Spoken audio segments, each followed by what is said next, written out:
La capitale ukrainienne visée par une série de bombardements russes d'envergure. Le dernier bilan provisoire des autorités de Kiev avance au moins 17 morts, des dizaines de blessés et des dégâts matériels importants. Les missiles et les drones russes ont partiellement détruit des bâtiments résidentiels. Le responsable de l'administration militaire de Kiev, Timur Tkachenko, accuse la Russie de viser délibérément des zones résidentielles et des civils. Des témoins racontent que face à l'intensité des frappes, ils reprennent l'habitude de se réfugier systématiquement dans les abris. De son côté, le ministère russe de la Défense parle de frappes massives contre Kiev et assure viser des entreprises militaires et des sites énergétiques. Moscou évoque une réponse aux attaques de l'Ukraine contre la Russie. La Russie a lancé son invasion à grande échelle de l'Ukraine le 24 février 2022. Depuis cette date, Kiev est régulièrement la cible de bombardements massifs et meurtriers. Une semaine après le violent séisme qui a frappé le nord du Venezuela, les organisations humanitaires alertent sur une crise sanitaire de grande ampleur. Les équipes de secours internationales poursuivent leurs recherches alors que de nombreuses personnes seraient encore ensevelies sous les décombres.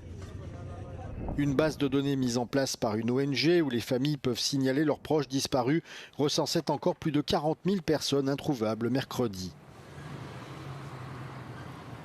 Al día de hoy se contabilizan 2.295 personas fallecidas, 11.267 personas heridas. Estamos contando al momento 12.841 personas damnificadas. En cuanto a las personas rescatadas, ayer se suma el rescate de una niña y llegamos a 6.461 personas que han sido rescatadas por los más de 4.000 efectivos y brigadistas internacionales que se encuentran todavía hoy en el sitio de desastre, en la zona de desastre, buscando personas vivas. Des milliers de sinistrés passent leur journée et leur nuit dans des centres d'hébergement surpeuplés ou sous des abris de fortune, souvent sans accès à l'eau potable ni à des conditions d'hygiène suffisantes. Et face au manque de médecins, de médicaments et aux destructions des infrastructures sanitaires, on redoute désormais une grave crise de santé publique avec un risque élevé de propagation de maladies dans les zones les plus durement touchées. La présidente de la Commission européenne, Ursula von der Leyen, s'est rendue à Bakou pour s'entretenir avec le président azerbaïdjanais Ilham Aliyev lors d'une visite qui souligne l'importance stratégique croissante du Caucase du Sud pour l'Union européenne. In recent years, Azerbaijan has proven to be a reliable, trusted energy partner to the European Union. We have not forgotten that at a time when Russia weaponized energy and turned off the gas for Europe, Azerbaijan stepped up. You showed personal leadership in promoting peace and cooperation across the region. Together we can indeed turn peace on paper into peace in practice. Cette visite se déroule dans un contexte marqué par la guerre en Ukraine. Depuis l'invasion à grande échelle par la Russie, l'Union européenne cherche à diversifier ses sources d'approvisionnement énergétique. Elle importe encore du gaz naturel depuis 16 États membres, mais aussi depuis le Moyen-Orient, tout en développant de nouvelles routes d'approvisionnement reliant l'Europe à l'Asie centrale et à la Chine afin de contourner Moscou. This is a significant visit because it reflects just how strategically important the South Caucasus have become for the EU. This is Ursula von der Leyen's first visit to Azerbaijan since neighbours Armenia and Azerbaijan initialed the landmark peace process. Her last visit was back in 2022.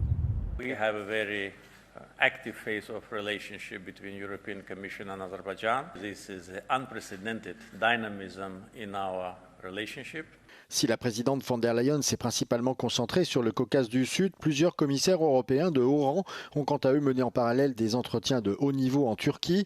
Ces visites montrent à quel point Bruxelles considère de plus en plus la Turquie, le Caucase du Sud et l'Asie centrale comme un même voisinage stratégique interconnecté.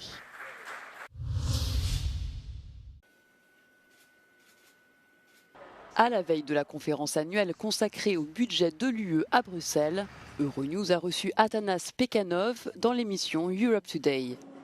Le vice-premier ministre bulgare a réagi aux critiques du chancelier allemand Friedrich Merz, qui juge la proposition de budget à long terme inabordable et réclame une réduction de 400 milliards d'euros, notamment des fonds de cohésion et de l'agriculture. cohesion policy is not a gift from some member states to others. It is an investment in a functioning single market. It makes the infrastructure that then enables firms across Europe to extend, to get new markets, to get new consumers. It also creates new opportunities for European industries. 6 mois après l'entrée de la Bulgarie dans la zone euro, Atanas Pekanov a dressé un premier bilan des perspectives économiques du pays. In the longer term, the euro will bring benefits to Bulgaria, strengthened creditworthiness and strengthened credit ratings, more trust in our country on financial markets. In the short run, however, there have been some, I would say, pressures on the inflation side. Unfortunately, with the start of the war in Iran, this also contributed. One could say that some firms coordinated and increased their prices. This is something we are worried about. Atanas Pekanov affirme que Sofia enquête sur de possibles détournements de fonds dans certains secteurs, tout en finalisant son plan de relance et de résilience. 12 des 18 districts du Portugal sont placés en alerte rouge jusqu'à dimanche. L'Institut portugais de la mer et de l'atmosphère explique avoir pris cette décision en raison de la persistance de températures extrêmement élevées, tant maximales que minimales. L'Institut météorologique portugais prévoit des températures très élevées et un temps sec pendant une longue période. Les prévisionnistes s'attendent à des températures entre 35 et 41 degrés sur l'ensemble du territoire. Dans la vallée du Tage et en Alentejo, le mercure devrait osciller entre 41 et 44 degrés. La chaleur doit persister après le coucher du soleil et dépasser les 20 degrés, notamment dans la région de Lisbonne, où le thermomètre indiquera des valeurs entre 24 et 28 degrés au cœur de la nuit. Cette vague de chaleur extrême devrait durer au moins une semaine.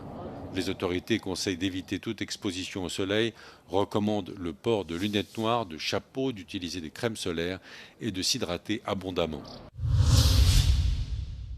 Les achats et les ventes de crypto-monnaies ont rapporté à Donald Trump 1,2 milliard de dollars en l'espace des 12 mois de l'année 2025. Le chiffre est révélé par le Bureau américain d'éthique gouvernementale. Donald Trump se défend de tout conflit d'intérêts. Selon le président américain, sa fortune est gérée par des trusts, les cours de la bourse montent et tous les Américains qui ont un plan d'épargne retraite 401K en profitent. Well, you know why I'm profiting? Because the stock market's going up. Everybody's profiting. If you have a 401k, how's your 401k done? It's about up 85%. Thank you, President Trump. So we're all profiting. I'm profiting because I have a lot of money and a lot of cash, and I give it to institutions. I don't know if they know what they're doing or not, but they buy a vast array of things. Le président américain assure avoir fait sa fortune avant son retour à la Maison-Blanche. Les gains de Donald Trump dans le domaine des crypto-monnaies génèrent aujourd'hui davantage de revenus qu'une grande partie de son empire immobilier. Le Bureau américain d'éthique gouvernementale cite 2 entreprises à l'origine des revenus en crypto-monnaie pour l'année 2025. La plateforme World Liberty Financial, soutenue par la famille Trump, et un accord de licence lié à la crypto-monnaie Dollar Trump. Les cours de ces actifs ont flambé après les dérégulations du secteur conduites par Donald Trump. La vidéosurveillance fait désormais partie de notre quotidien dans de nombreux lieux publics. Et bientôt, ces caméras pourraient être équipées d'une intelligence artificielle permettant la reconnaissance faciale, une idée qui fait son chemin outre-Rhin, défendue par le ministre allemand de l'Intérieur, Alexander Dobrindt. Mais ici, à Leipzig, au sein de la start-up Urban Privacy, on veut lancer un signal contraire grâce à la mode. L'idée de ces vêtements protecteurs de données est venue à Nicole Scheller pendant ses études de design. Also das Hauptproblem ist einfach, dass wir nicht wissen, wo die Daten hinfließen. Also digitale Daten sind einfach die neue Ressourcenquelle. Also wenn man sich halt anschaut, Meta, zum Beispiel auch die neue Meta-Classes, wo dann halt auch Gesichtserkennung zum Beispiel auch schon mit drin ist. Es ist halt eine Software, die Menschen aufgrund ihres äußeren Erscheinungsbildes in Schubladen steckt und bewertet. Cette housse pour smartphone est un véritable succès commercial. Elle empêche le téléphone de se connecter aux antennes relais ou d'être localisé par GPS. Et puis il y a cette écharpe qui renvoie les photographes à leur petit jeu en leur disant « fichez le camp ». Ce sont des produits qui reflètent l'air du temps, explique Daniel Preuss. Il s'occupe de l'aspect technique de la start-up. Also in erster Linie haben wir den Eindruck, dass das Interesse und die Awareness zu dem Thema steigt. Also dass mehr Leute sich mit dem Thema beschäftigen, dass es auf vielen Plattformen mehr Sichtbarkeit bekommt. Das Interesse daran steigt, wie kann ich denn vielleicht mit den Systemen anders umgehen, wie kann ich mich auch vor Tracking schützen.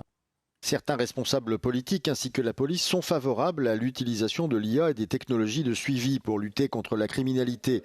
Mais pour Nicole Scheller et Daniel Preuss, une chose est claire, la vie privée ne doit pas passer au second plan.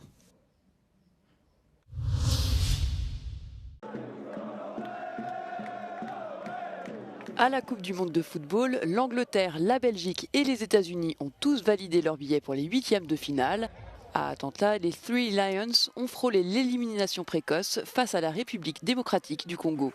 Menés au score, les Anglais ont toutefois réussi à renverser la situation grâce à un doublé de Harry Kane. Il a fallu attendre 4 minutes avant la fin de la rencontre pour voir l'attaquant inscrire un doublé salvateur et offrir une victoire 2-1 aux siens. La Belgique a elle aussi réalisé une remontée spectaculaire. À Seattle, les Diables Rouges étaient menés par le Sénégal avant d'égaliser grâce à 2 buts inscrits en l'espace de 5 minutes en fin de temps réglementaire. En prolongation, Youri Tillmans a transformé un pénalty décisif pour offrir une victoire 3-2 à la Belgique. Enfin, à Santa Clara, les États-Unis, pays co-organisateur du tournoi, se sont imposés 2-0 face à la Bosnie-Herzégovine. Folarin Balogun a ouvert le score avant d'être expulsé en seconde période à la suite d'un carton rouge controversé. Réduit à 10, les Américains ont tout de même assuré leur qualification grâce à un superbe coup franc de Malik Tillman.